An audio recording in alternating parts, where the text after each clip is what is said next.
Murphy to discuss his new book, The Violence Inside Us, A Brief History of an Ongoing American Tragedy, published by Random House.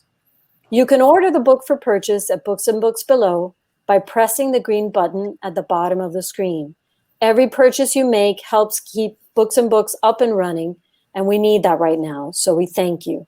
I'll take a moment to remind you that throughout this evening's broadcast, you're invited to ask questions by clicking the Ask a Question button at the bottom of the screen, and we'll get to those right after the talk.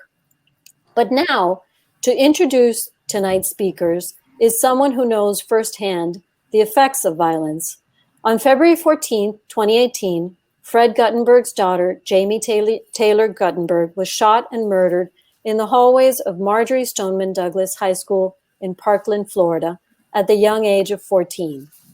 Now Fred and his wife Jennifer spend time challenging our elected officials to do more and are aggressively pursuing strategies to enhance public safety, enact common sense gun safety, and turn out the vote. Fred's leadership and perseverance in spite of this tragedy is his ability to turn the worst possible grief into action. Tonight, he's here to say some special words about Senator Murphy and his new book. And I see that you have both snuck out on the stage before. Okay, here we go. Here is Fred. And there I am. Listen, first, it's an honor for me to be introducing both of you. And I say that because, Representative Duran, with the work you and others did in Florida 3 weeks after my daughter was killed, to pass gun safety in Florida is still something that when I think of, I have a hard time getting over, because I'm not sure had this happened today, we would be able to do that again. But it was just the leadership of many allowed us to pass gun safety legislation here in a way that proves we can do more. And Senator Murphy, you're more than a senator from another state to me. You're a friend. And I say that, and in all candor, people see you and the work you do on their behalf in the Senate, on television. I've gotten to know the other side of you, the guy who checks in to make sure I'm doing okay, who does that for others as well, who is as genuine in person as we see on television, and who has passionately fought to do something about the violence that afflicts this country and that is unique to this country because of your experience when you were a new young senator. Here's a little reality check for anyone who's listening. This is the time of night, and I will be doing this after I exit this call, where I go and I visit my daughter at the cemetery. I do it at this time because of the temperature, because it's not brutally hot, and my wife and I can just spend more time there with Jamie. That's not normal. That's not okay. Watching what's happening in our society now, and your book and the timeliness of it could not be any more important. When we see 17-year-olds running down the street with an AR-15 and shooting somebody, and there are people in this country who are glorifying that, okay, who are saying that's okay, including the current occupant of the White House. Now, as you know, Senator Murphy, the boy who shot my daughter idolized this occupant of the White House. The boy who shot this kid in Wisconsin was a white supremacist who idolized this person in the White House. Trying to figure out why we have violence in this country, it's actually not that hard. Trying to figure out what we should be doing about it, we all know. But it takes leadership, and it takes passionate people like the two of you. And so with that, I'm going to turn this conversation over to the two of you so you can talk about your book. But from the bottom of my heart, thank you both for being who you are, for doing what you do, and thank you for writing this important book. Thanks, Fred. Yeah, thank you, Fred. It's good to have you here, and it's never easy to hear when you speak. We know that from the depths of pain, your ability to rise up, channel that energy, and speak with force, and speak as influential as you have, has really opened a lot of minds. And so, thank you for that courage, and thank you for being with us, Senator. Good evening. Good evening. Good to have you with us. I know you're doing round robins, and it's great to have you here with us in South Florida. From what I've read, you have 2 young kids. You're a hands-on kind of pops. Down here, just so you know, we started school and it started virtually. For us, I have 2 young kids as well. But a lot of us have been going through what have been like the interesting growing pains of virtual learning. The system was not working. We actually had a 16-year-old kid from one of the high schools who was doing some cyber attacking on the program and the system. So it's been an interesting week for us, but just wanted to know, how's it going for you where you are? How old are your kids? My son is going to be 10 in a couple of months, and my daughter is 6, Micah. All right. Well, we're in the same business. I have a brand new 12-year-old who just had his birthday a few days ago, and an 8-year-old, and we are in the same position. My kids go to the DC public schools, and they are both in 100% virtual learning environments. So, there's a reason why, there aren't many young parents in politics at the state level or the federal level. It's not easy, but, none of us complain because we chose it and because we actually think that there's some value in having folks who are living this experience of virtual learning at the same time that we're trying to make policy. So my hair is falling out very quickly, and my kids are doing as good as they can. But I'm excited to have a book launch to just distract me a little bit from learning all of the different myriad of alphabet soup learning platforms that now clog my brain, as I'm sure they do yours. Absolutely. So congratulations first on your book, The Violence Inside Us. I enjoyed your book. I've been sort of running through it since last Friday when I was able to get a copy of it. And it's filled with history, science, data inside political baseball, policy proposals, and a call to action. But one of the things that stood out to me was the incredibly deep and moving stories about the victims of gun violence.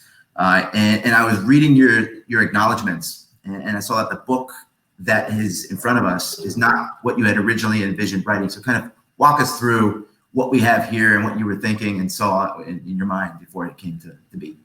Well, Nick, thanks for doing this, and thanks for all the amazing work that you do, not just on this issue of gun violence, but you're just such a healthcare hero and leader in Florida. And I hope that you actively participate in our conversation because, frankly, I think we're all really interested to hear about what's ahead in Florida and how you have been able to make some of the changes that have not gotten all the way to the promised land, but have made a difference.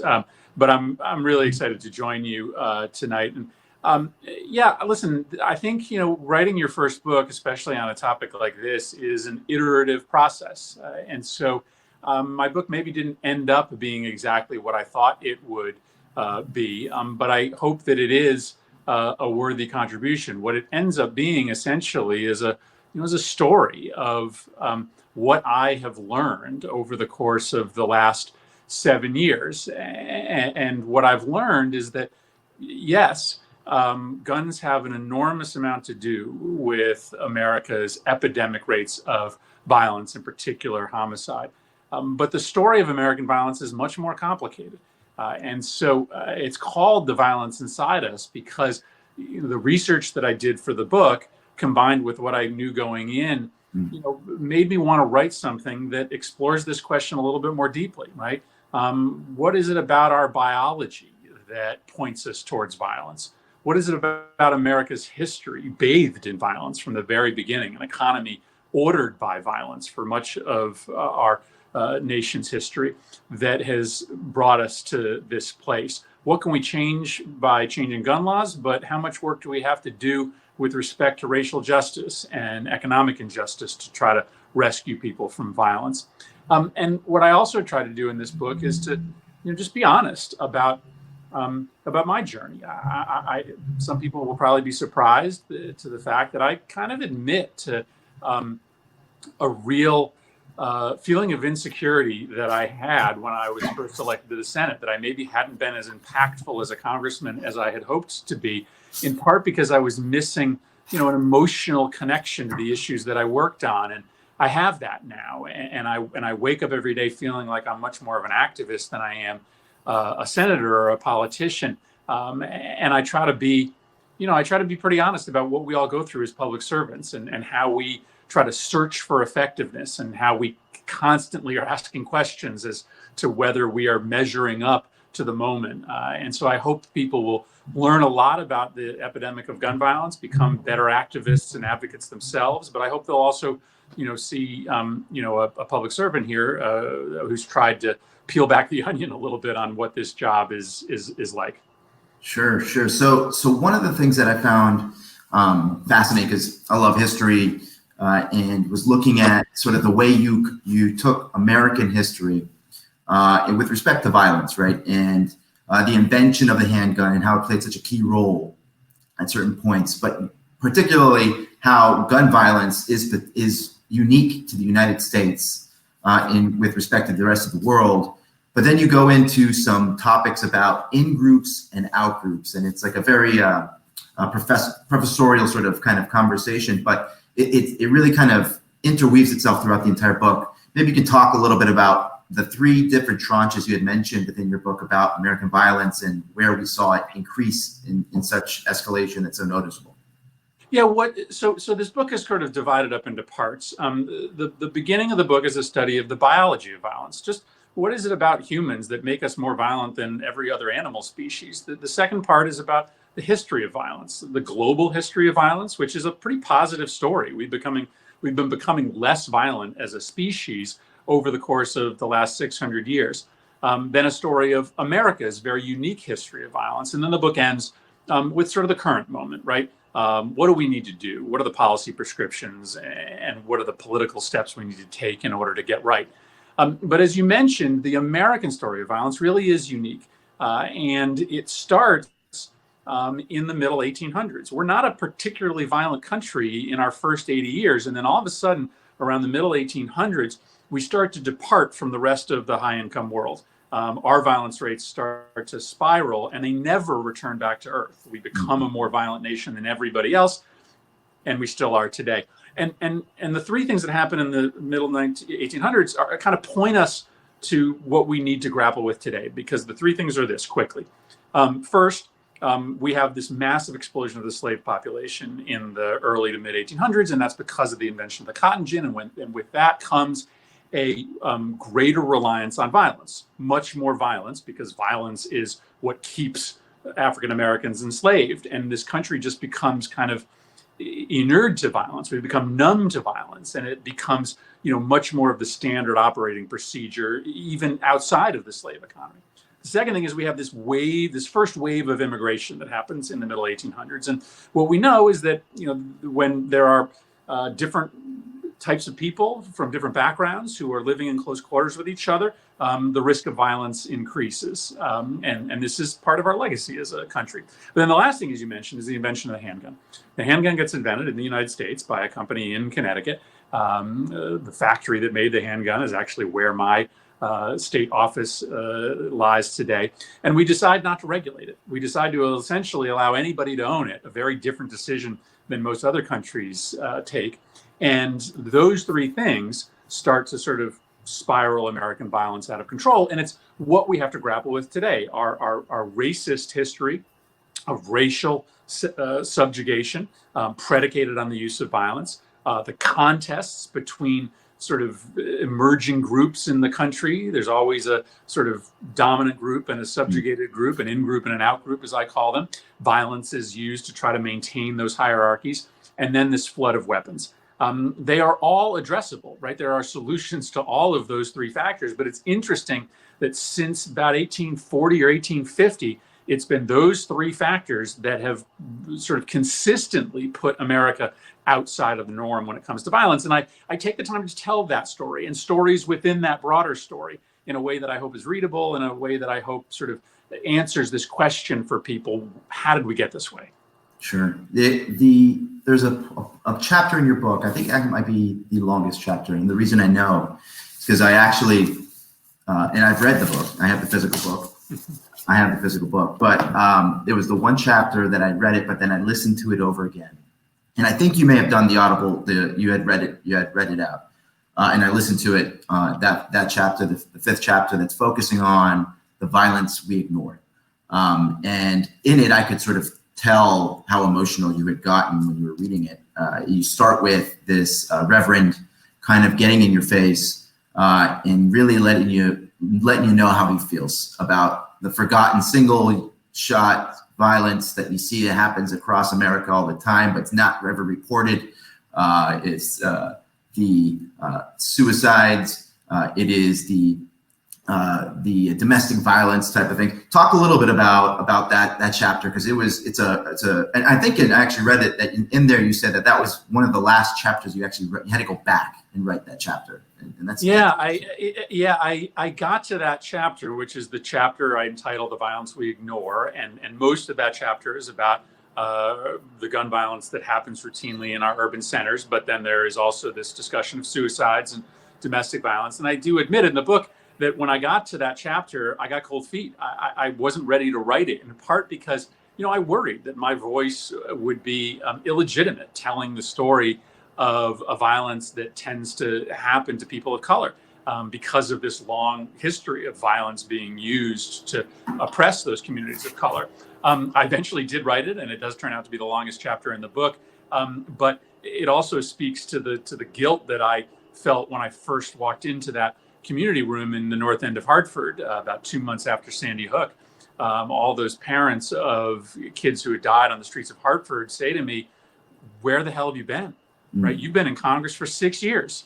Now you're coming here to talk to us about this? Why didn't you know what was happening here before a bunch of white kids died in a suburb that you represent?" And they were right? They were right. And I feel like everything I've tried to do is to make up for that. But this, this book explores, right, and be interested in your thoughts on this as well. Why is violence happening at these epidemic rates to communities of color in low-income neighborhoods?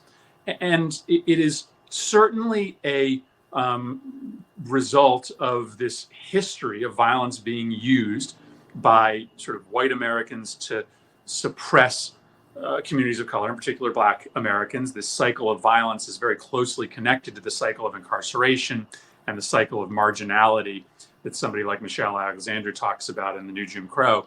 But it is also because violence tends to actually track poverty more closely than it tracks race. In fact, in this country, if you're white and poor, you're just as likely to be the victim of violence if you're Black and poor. But we have a lot more Black people that are poor and a lot more people of color that are poor because we have this systemic system of economic repression for people of color. And so it looks as if that you are much more likely to be the victim of violence if you're of color, but that is very much tied to economics as much as it is to this history of racism in this country. And so that's why people may be surprised, because if you listen to me on, cable news shows, you hear me talking about background checks and assault weapons bans, and all of that is really important. But if you don't understand this connection between institutional violence, slavery, Jim Crow, incarceration, and the connection between poverty and violence, then there's no amount of gun laws you can pass that is going to actually fix this problem. And that's what that chapter is really about. How did we get to this point today where 20 kids in Hartford died before Sandy Hook that year, died in Hartford, Connecticut before Sandy Hook ever happened? And what do we do about it? Yeah, that's such a great point. And when we had passed what we had passed in the legislature, a couple weeks after the Parkland, it was one of the issues that we kept going back to was what you had just said, the idea that what moves us are these mass killings, but on a day to day, the grind, what you see and what you don't really know is out there, it multiplies on its own in many respects. And it goes back to, you mentioned what you kind of referred to a community near you, in your district. And so I live in the District 112 includes kind of the Village of Key Biscayne, Coconut Grove, Coral Gables. And what we do know down here is that, and they did some studies on this, is with respect to Brickell Key, which is a well-to-do key in the downtown, kind of the business district. The child's life expectancy is far different than a child who lives less than 4 miles away in Liberty City or Overtown. And it's stark contrast, and a lot of it has to do with what we see, which is the one-on-one, the gun violence. But also, it brings you back to what we were just talking about, poverty. And then, when I read your book, it just felt so timely. Because you hear about systemic racism and what does that mean? And I think you have a lot of folks talking about what is systemic racism. And when you look at the way certain policies were created, like redlining and others, that kind of created this sort of, we're going to let this place just fall to pieces and we're going to just kind of ignore, in a sense. But you bring that up. You bring that up quite a bit in this book, and it really comes in at a time when we're talking about it a lot more now. And it felt like it was like being written in real time, in a sense. Yeah, you're right. It's interesting. I wrote this book a year and a half ago, but it certainly does speak to this moment, because you can't tell the story of American violence without telling it through the prism of race and through the prism of sort of a very unjust economic system. The book is clearly not a book about Sandy Hook, and you can tell that right from the beginning, because it starts with the story of this young man in Hartford by the name of Shane Oliver. And Shane Oliver dies about 2 months before Sandy Hook on the streets of Hartford, about 2 blocks from where I live in Hartford, just south of downtown, in a fight over a girl. He's talking to another group of kids. There's a crack made about his girlfriend. It results in a punch being thrown and then a gun being retrieved, an illegal gun from the car of one of these kids, and then shots fired at Shane. He dies that night in the hospital. But Shane's entire life was about violence, right? He ended up dying at age 20, but he had to learn how to fight at a young age to protect himself. He had to set up a water bottle selling business the summer of his 10th birthday as an excuse to get away from the drug dealers who were trying to recruit him into their operation. In the north end of Hartford, you had to deal with violence, the threat of violence, the reality of violence every single day.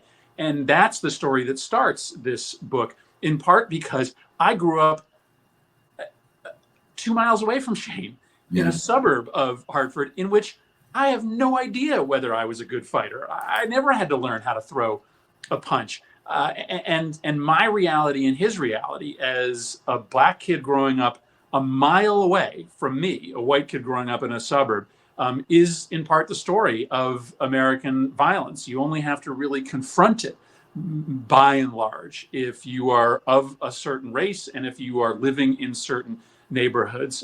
Now, with these mass shootings, the threat feels real to everybody in this country. But it's not real in the way that it is for somebody like Shane Oliver. Yeah.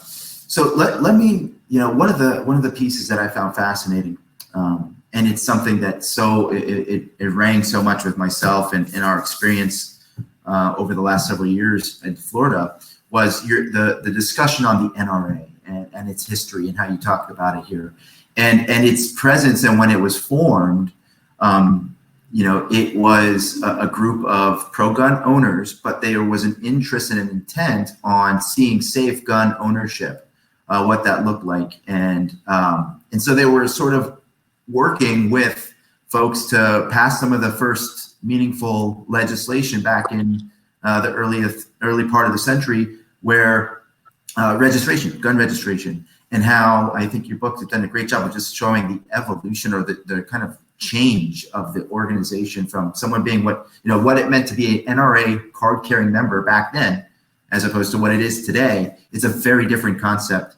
Maybe you can talk a little bit, because they are like sort of the 800-pound gorilla in the room, but they've taken a couple of whacks lately. But maybe you can talk a little bit about that, because that really was an interesting piece of the book, and how and where we move. Yeah, it's a fascinating story, right? This is a gun organization that was, pretty powerful going all the way back to the sort of first few decades of the century, but it was powerful as a force for the adoption of gun control measures. Mm-hmm. It was the NRA that actually wrote the model state gun control laws that were adopted in the 1910s and 20s and 30s. They supported the first federal gun control law in the late 1930s.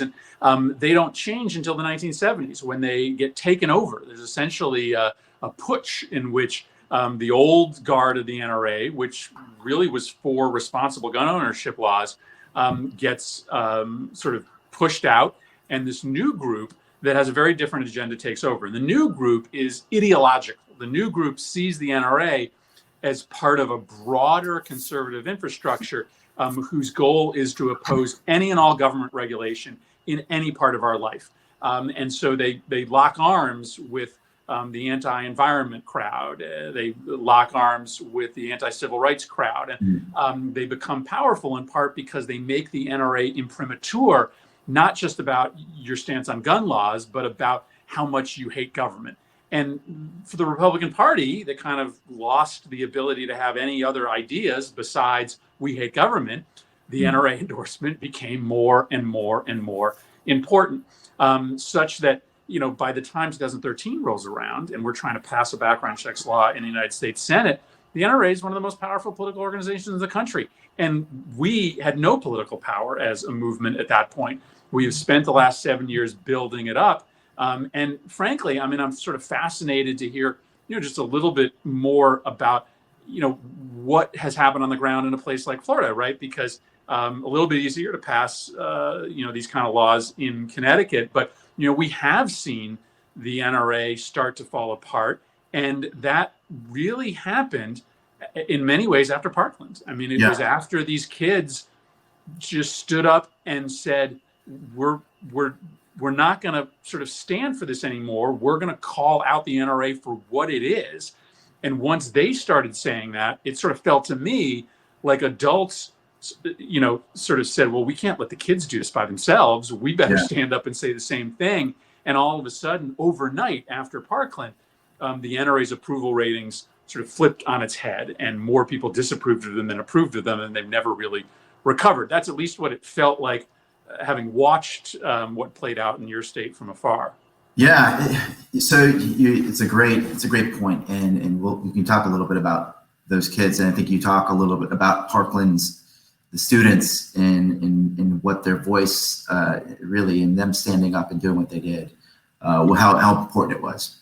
But I do remember, I was with the representative who represented that district was Representative Jared Moskowitz. He's now our Director of Emergency Operations. But I remember we were on the floor and we start getting headlines on our laptops because we're on the floor reviewing bills and everything, and we see what's going on, and we start huddling together. He knows I was from Coral Springs, and we're talking about things. And for him, we both knew that there was just, you had that sort of gut feeling that you didn't want to feel. And so days after that, I know that our colleagues who historically would never want to hear a bill on any gun restrictions at all, were suddenly in a very, very different sort of waters that they've ever been swimming in legislatively. We had 2 weeks left of session too. So to see those kids rise up and their voices so loud, they came up to Tallahassee several days afterwards and had one of the most moving rallies I think I've ever been a part of and seen. But what I think I remember the most from that is, and you said it, the power of their voices and their presence and their demand. It was something different, because you and I have been in our meeting, you have like 15-minute meeting sessions with tons of constituents who come through, different organizations, et cetera. And you always sort of feel like you can handle the meeting, you can be over there, you can oversee it, you can do what you need to do. In these meetings, when they came and they sat in your office, they had total control, and it felt like for the first time, was there to let them lead a meeting and tell me it was a very unique experience where I, as the legislator, were at their will and power and had to listen to hear them. And I think them doing that, coming and sitting in everyone's office, really moved a needle, because oftentimes when the NRA comes in and sits there and it's just one person, it's the one lobbyist who's always been doing it. And then you have actual human beings, kids, making their way up there who have felt an experience that's not, you don't wish on your worst enemy.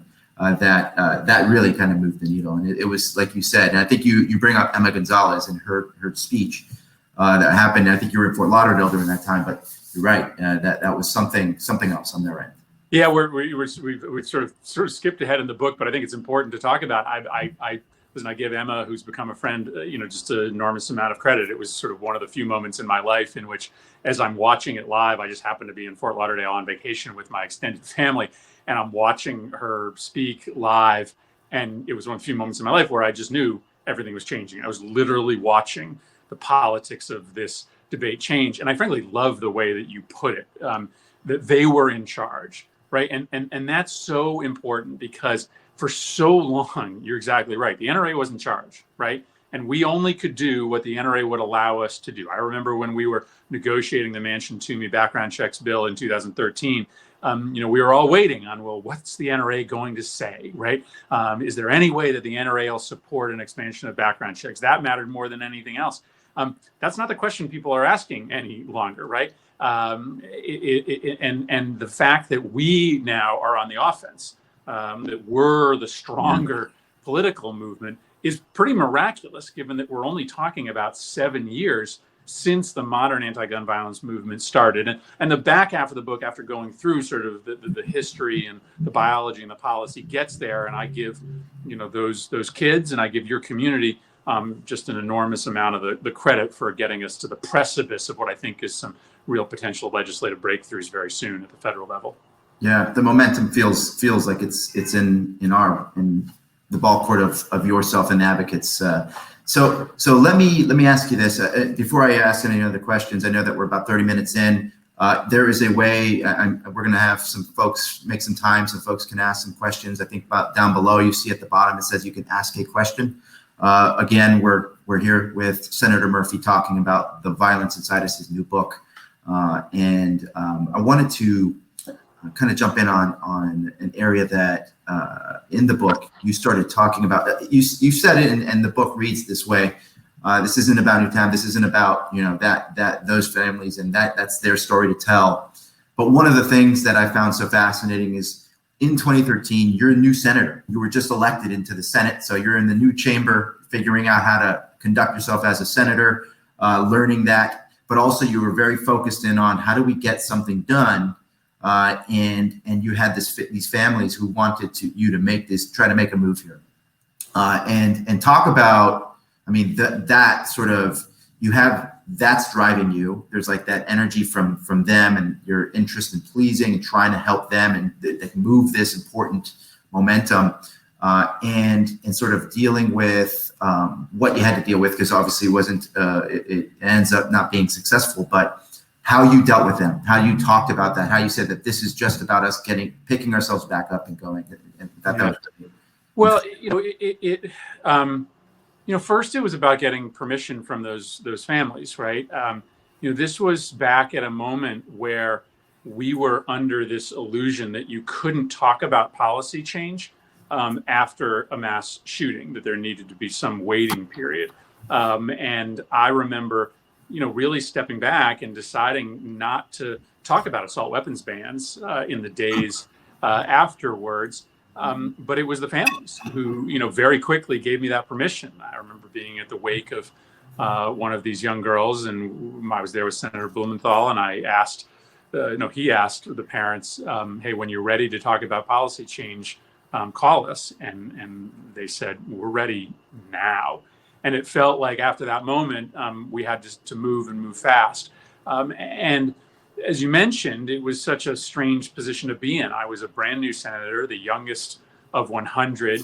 And I was at the same time introducing myself to my new colleagues and then lobbying them on to what many people seemed like the most controversial issue in American politics. I describe in detail a phone call in that book with Susan Collins, in which, I'm essentially introducing myself to Susan Collins on the phone, somebody I've never really had the chance to talk to, and then trying to persuade her to co-sponsor a ban on high capacity magazines with me. And it's, as I mean, many of the deals that we make in politics are based upon relationships, and it was difficult to not have those relationships in those early days. Luckily, Joe Manchin exists. Luckily, there's somebody in this world like him who comes from a conservative gun-owning state and was willing to put his entire political career on the line to craft a compromise that eventually came before the Senate for a vote. And once that was the platform, I could just go to work and support him. But I'm in a different place now. I mean, now I've been there for 8 years. Now I have those relationships, and that those relationships, I think, in part, will be what help us get a bunch of Republican votes in 2021 for some of the measures that we couldn't pass in 2013. That combined with the fact that, thanks to Emma and so many others, our movement is what scares politicians now, not the other side's movement. Sure. So before I jump into, because you do take some good time to kind of walk through some of the policy proposals, the things that we can think through if we want to eliminate just gun violence, but violence in general. There's a good list that you've kind of walked through there. But one of the things that was fascinating, and when I received the email and invitation to have this opportunity to speak with you, my first response was, "That's the guy, the 15-hour on the floor guy." Because right. I thought that was one of the most fascinating moments, and also a compelling moment for your work and for this for reform in this area. Talk about that, because I think what you said is it was just after Pulse, Orlando, the Pulse massacre, that you were, I have to do something like this. And then you had a deliberation process that I thought was really interesting, the back and forth that you were doing in your own mind on that. Yeah, and again, I've read so many. This is not a political memoir. There's very little in the book that's really about me, but I do tell these stories about, as you sort of mentioned, the meat grinder of how the process works. And I've read enough political memoirs to know that they're not real exciting to read or interesting to read if you sugarcoat it all, right? So I've tried not to do that. I've tried to be really honest about the thought process. And the last story I tell about myself is the story of the filibuster. It's right at the end of the book. I tell the story of after the filibuster coming home and seeing an MSNBC show on TV in which the full opening monologue is about me. And I mean, that's like crazy to me. And what the host is saying, Lawrence O'Donnell, is Chris Murphy was the least likely person in the world to do something this crazy, hold up the Senate floor for 15 hours, demanding something from the opposing party who is in charge. His entire political career is about playing it safe, about methodically moving up the political ladder. Nothing in his history tells you he would have done this. And he wasn't wrong.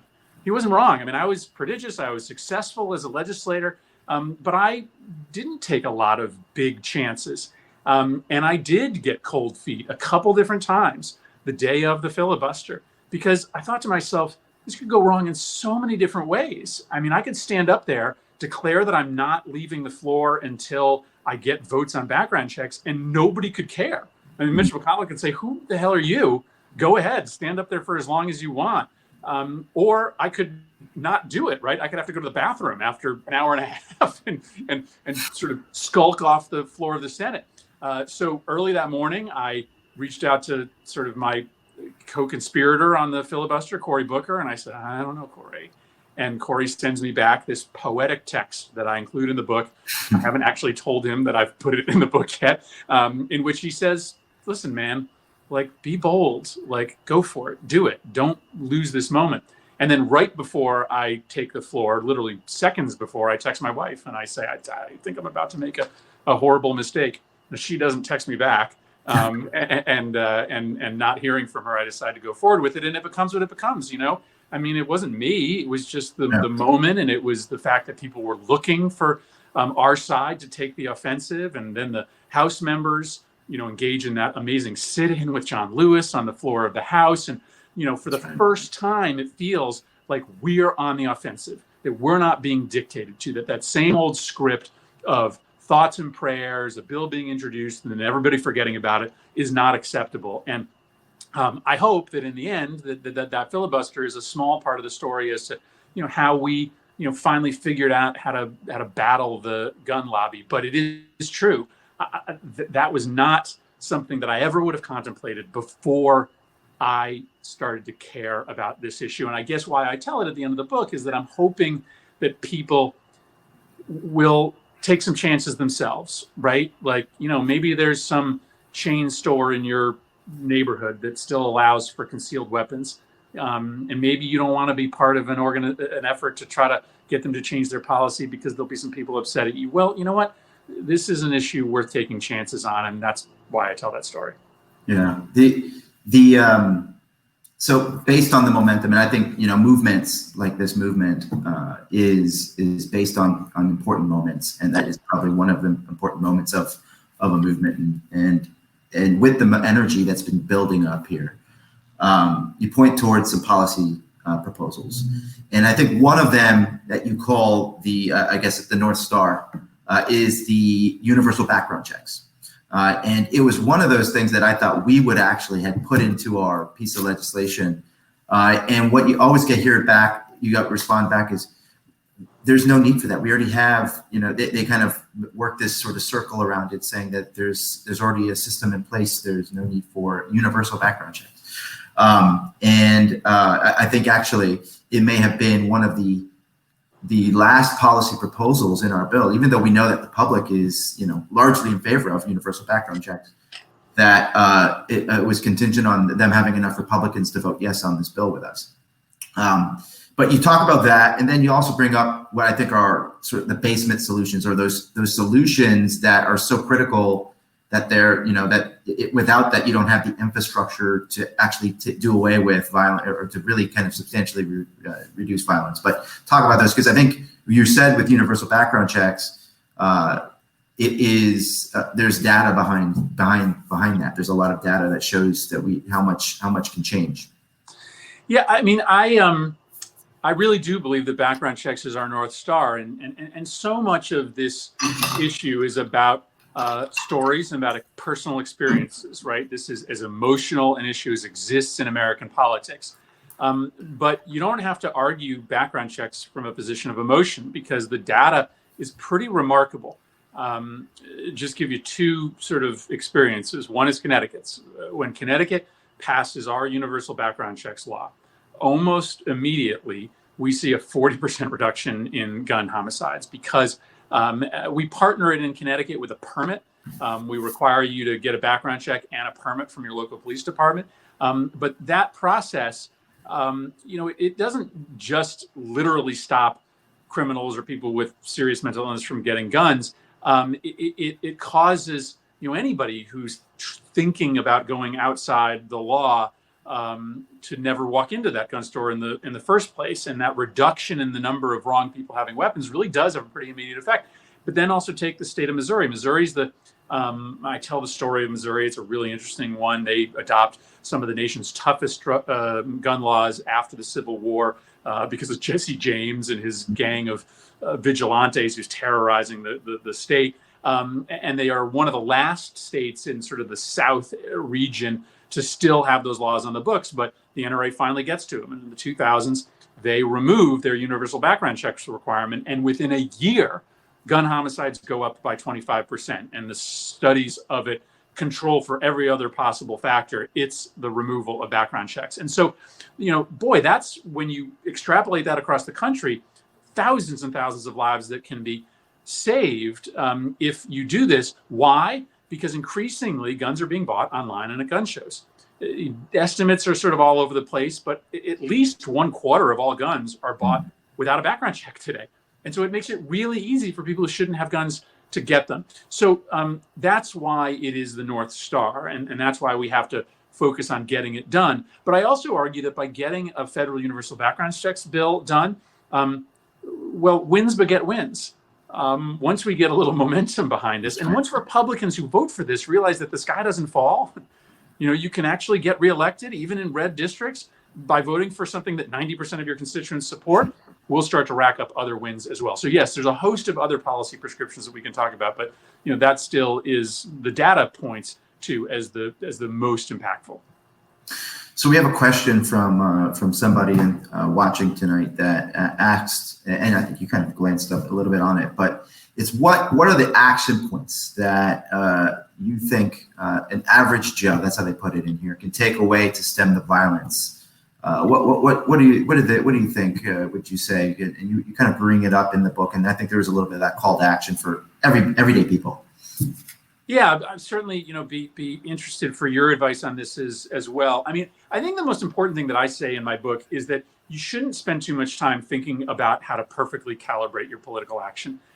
Just doing anything, frankly, is important, because what matters in our business is volume, right? Whether you're placing a phone call to a legislator's office, you're writing a letter, you're posting something online, you're showing up to a town hall, whatever you're doing that is sort of adding volume is having an impact. I don't know if I tell this story in the book, but I remember in 2019 when we successfully beat back, sorry, it's 2017, when we successfully beat back the effort to repeal the Affordable Care Act.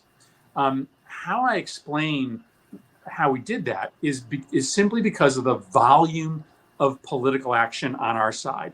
The phones were ringing off the hooks in every office in the Capitol, and the staff were chatting with the staff. Oh my God, can you believe how many phone calls we're getting? There were people in organized protests and unorganized protests just showing up to the Capitol every single day. You couldn't move without seeing people there who were opposing repeal. And people weren't giving a lot of thought to what they were doing. They were just doing something every day.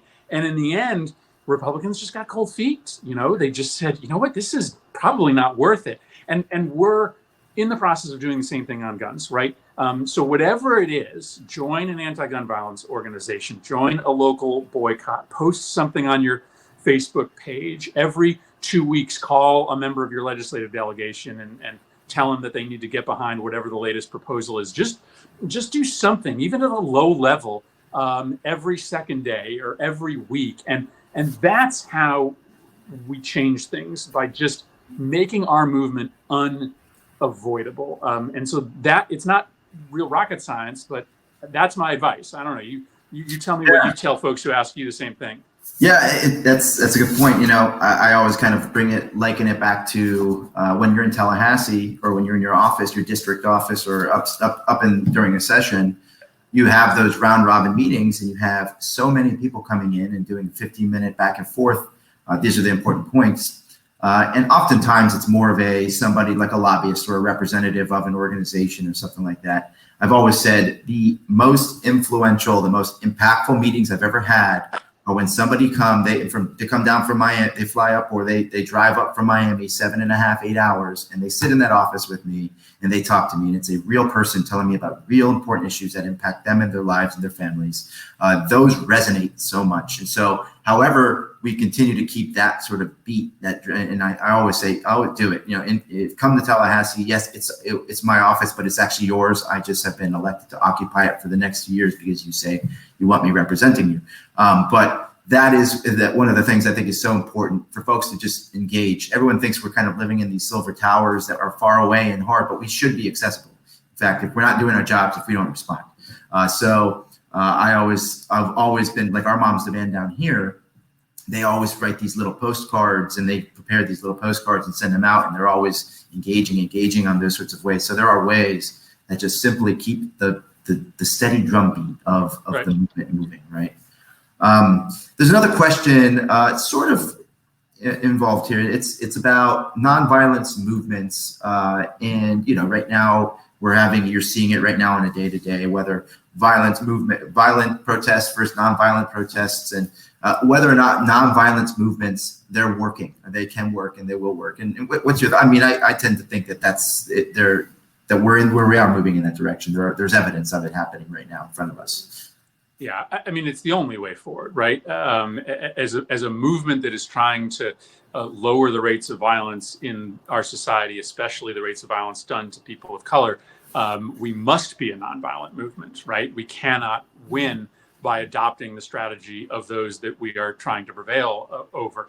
And of course, we're lucky that we have plenty of evidence throughout human history, but specifically recent human history, that tells us nonviolence prevails, right? That ultimately you can have tremendous success, whether it be the independence movements of Mahatma Gandhi, or whether it be the civil rights movement. And so we know that nonviolence, as long as we have that volume level turned up really high, ultimately can change the trajectory of our movement. So yeah, we just recommit ourselves to good old-fashioned normal political action, and we'll ultimately get to the place we need to get to. So, Senator, where do you see it in the next several years, or right now? How do you see it? Is this a conversation dependent on who the next president is?